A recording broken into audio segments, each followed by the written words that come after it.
Welcome back to my YouTube channel. For today's video guys, ayan. Bali lang ako guys. Nagisa lang ako ng baka. Ginisa ko siya sa sibuyas, bawang.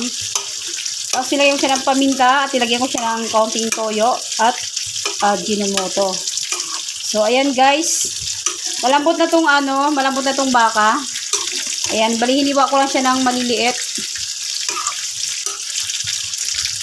Tapos ako nilagay ang ating sigarilyas. Pinalambot ko na yung ating baka siguro.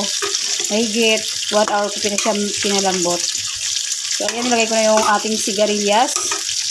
Hintayin natin guys maluto ang ating sigarilyas bago natin papatayin ang ating kalan. So, ayan guys, balikan natin maya-maya guys kapag luto na ang ating sigarilyas. Guys, tignan natin ang ating sigarilyas kung luto na.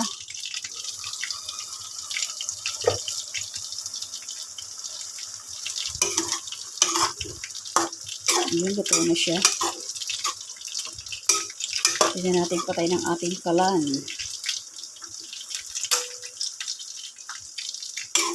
Ayan guys, ang ating sigarilyas. Ginisang baka guys. Na may sigarilyas. Ayan.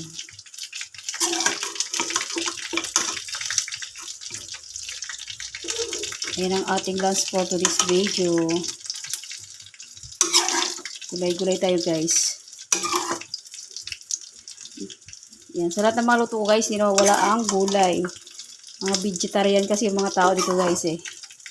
Hindi guys, lagi talaga kami naggugulay dito kasi mas masustansya kasi ang gulay. Compare naman sa mga karni-karni.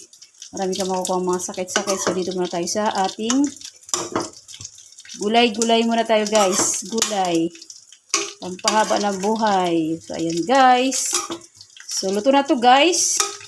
Thanks for watching. Please like, comment, share, and subscribe. God bless us all.